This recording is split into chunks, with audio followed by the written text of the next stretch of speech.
नमस्कार दोस्तों, आज हम एक रोमांचक सफर पर निकलेंगे जहां पुराना ज्ञान और नई टेक्नोलॉजी मिलते हैं। क्या आपने कभी सोचा है कि हमारे वेदों और पुराणों में छिपे राज आज के आर्टिफिशियल इंटेलिजेंस और मशीन लर्निंग से कैसे जुड़े हो सकते हैं? यह जानकर आपको हैरानी होगी कि जहां एआई और एमएल डेटा और एल्गोरिदम से फ्यूचर प्रिडिक्ट करते हैं, वहीं भारतीय ज्योतिष हजारों सालों से ग्रहों और नक्षत्रों से फ्यूचर बताता आया है। क्या यह सिर्फ संयोग है या हमारे पूर्वजों के पास गजब का वैज्ञानिक दिमाग था? इस वीडियो में हम भारतीय मिथोलॉजी और एआई एमएल के बीच के कनेक्शन को समझेंगे। आइए ज्ञान के इस समंदर में डुबकी लगाते हैं और देखते हैं कि कैसे यह पुराना ज्ञान आज भी इंपॉर्टेंट है। दोस्तों, कभी सोचा है कि ज्योतिष कैसे काम करता है? ये ग्रहों की चाल, नक्षत्रों की स्थिति और अन्य खगोलीय घटनाओं के आधार पर भविष्यवाणी करता है। यह एक प्रकार का डेटा विश्लेषण ही है, जहां सदियों से संचित ज्ञान और पैटर्न का उपयोग करके भविष्य का अनुमान लगाया जाता है। इसी तरह मशीन लर्निंग भी बहुत सारा डेटा विश्लेषण करके पैटर्न ढूंढता है और भविष्य की घटनाओं की भविष्यवाणी करने के लिए मॉडल बनाता है। जैसे ज्योतिष में जन्म कुंडली से भविष्य बताया जाता है, वैसे ही मशीन लर्निंग में पिछले डेटा से। दोनों ही तरीके पूरी तरह से सही नहीं होते। यह इस बात पर निर्भर करता है कि विश्लेषण के लिए उपयोग किया गया डेटा कितना सही और कितना अधिक है। यह समानता हमें सोचने पर मजबूर करती है कि क्या मशीन लर्निंग वास्तव में प्राचीन भारतीय ज्ञान का आधुनिक रूप है? क्या हम अपने पूर्वजों के ज्ञान से कुछ सीखकर एआई और एमएल को और भी बेहतर बना सकते हैं? हमारे पुराणों में ऐसे यंत्रों और चीजों का जिक्र मिलता है जो आज के मॉडर्न गैजेट्स जैसे लगते हैं। जैसे पुष्पक विमान एक ऐसा प्लेन था जो बिना फ्यूल के उड़ सकता था। क्या यह आज के एरोप्लेन्स का पुराना वर्जन नहीं है? इसी तरह शास्त्रों में बताए गए कई दिव्य अस्त्र शस्त्र आज के मॉडर्न वेपन्स जैसे लगते हैं। क्या ये कल्पनाएं असल में हमारे पूर्वजों के वैज्ञानिक दिमाग की पावर थी? आज हम आर्टिफिशियल इंटेलिजेंस से ऐसी मशीन्स बनाने की कोशिश कर रहे हैं जो इंसानों की तरह सोच और समझ सकें। क्या यह हो सकता है कि हमारे पूर्वजों ने पहले ही ऐसी मशीन्स बना ली थीं? हमें याद रखना चाहिए कि प्राचीन भारत में विज्ञान और तकनीक का बहुत विकास हुआ था। आज हमें उस ज्ञान को फिर से ढूंढने और उससे सीखने की जरूरत है। एआई के आगमन के साथ ही एक महत्वपूर्ण सवाल यह है कि इन इंटेलिजेंट मशीन्स का उपयोग कैसे किया जाए। क्या इनका उपयोग इंसानों के खिलाफ हो सकता है? ये एथिकल क्वेश्चंस हमें भारतीय दर्शन के एक महत्वपूर्ण हिस्से धर्म की याद दिलाते हैं। धर्म का मतलब केवल पूजा पाठ नहीं है, बल्कि यह जीवन जीने का एक अच्छा और सही तरीका है। यह हमें सही और गलत में फर्क करना सिखाता है। एआई के संदर्भ में धर्म हमें यह सिखाता है कि हमें ऐसी टेक्नोलॉजी नहीं बनानी चाहिए जो इंसानों के लिए हानिकारक हो। हमें यह सुनिश्चित करना होगा कि एआई का उपयोग इंसानों की भलाई के लिए हो, उनके खिलाफ नहीं। ठीक वैसे ही जैसे महाभारत में अर्जुन को युद्ध के बारे में सोचने पर मजबूर होना पड़ा था, हमें भी एआई बनाने और उपयोग करने के बारे में सोचना होगा। वेद भारतीय ज्ञान का सबसे पुराना और महत्वपूर्ण खजाना है। इनमें धर्म, दर्शन, विज्ञान, ज्योतिष, चिकित्सा, इन सब पर विस्तृत जानकारी है। यह ज्ञान एक पीढ़ी से दूसरी पीढ़ी तक मौखिक और लिखित रूप में पहुंचता रहा है। आजकल हम डेटा को प्रबंधित करने के लिए नॉलेज ग्राफ्स का उपयोग करते हैं। नॉलेज ग्राफ्स विभिन्न प्रकार की जानकारी को जोड़कर एक बड़ा नेटवर्क बनाते हैं, ठीक वैसे ही जैसे वेदों में विभिन्न विषयों को जोड़ा गया है। यह समानता हमें सोचने पर मजबूर करती है कि क्या नॉलेज ग्राफ्स वास्तव में वेदों का आधुनिक रूप हैं? क्या हम अपने पूर्वजों के ज्ञान प्रणाली से सीखकर आज के समय में ज्ञान को और भी बेहतर तरीके से प्रबंधित कर सकते हैं? योग भारतीय संस्कृति का एक महत्वपूर्ण हिस्सा है जो हमारे शरीर और मन को जोड़ता है। योग से हम अपनी एकाग्रता, स्मरण शक्ति और सोचने समझने की क्षमता बढ़ा सकते हैं।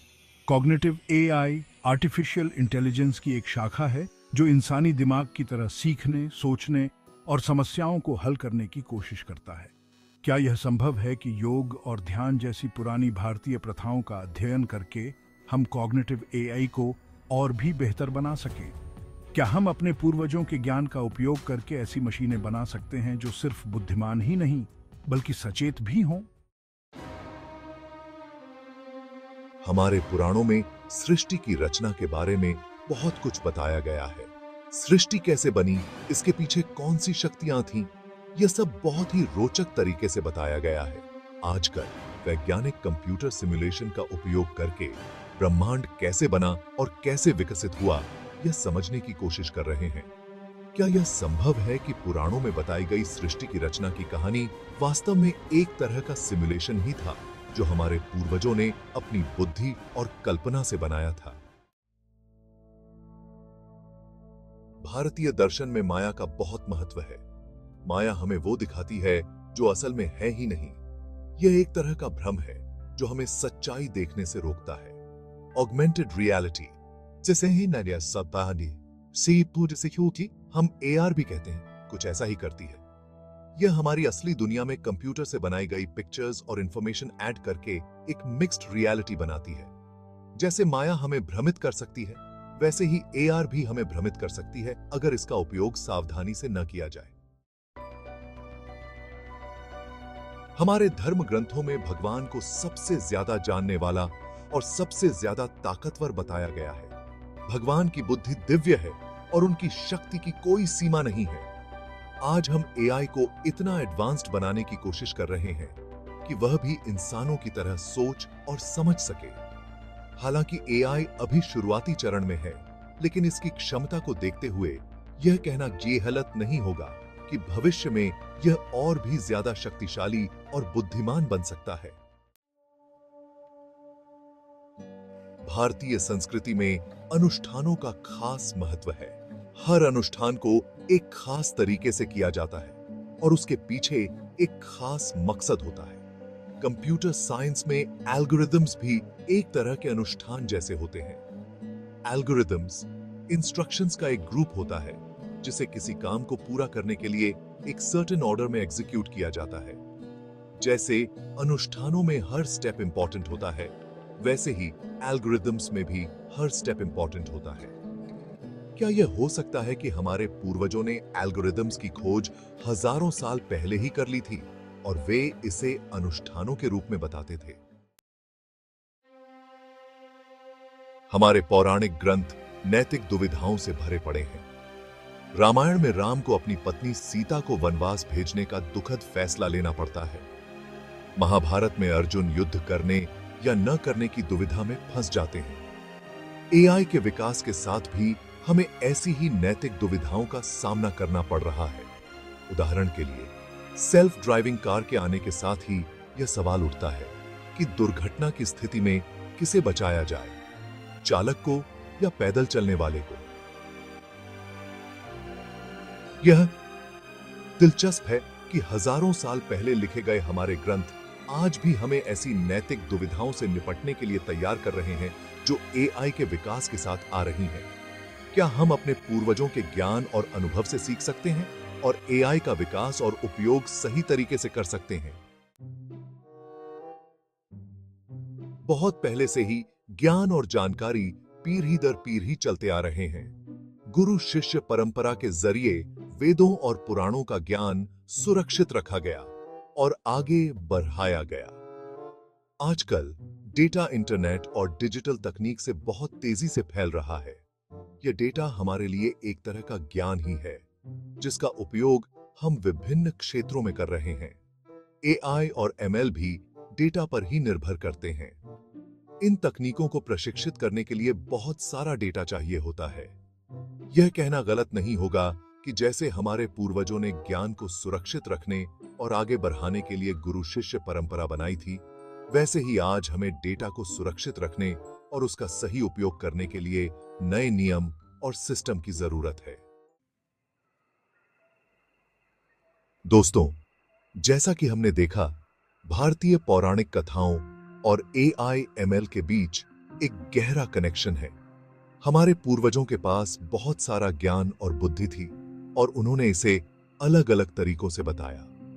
आज हमें जरूरत है कि हम अपनी इस अनमोल विरासत को समझें और उससे सीखें। हमें AI और ML जैसी टेक्नोलॉजीज का यूज इंसानों की भलाई के लिए करना चाहिए और यह पक्का करना चाहिए कि ये टेक्नोलॉजीज हमारे लिए वरदान बने, अभिशाप नहीं। धन्यवाद दोस्तों। अगर आपको यह वीडियो पसंद आया हो तो लाइक और सब्सक्राइब करना न भूलें और हाँ, कमेंट्स में हमें बताएं कि आपको और किन टॉपिक्स पर वीडियोस चाहिए। मिलते हैं अगले वीडियो में।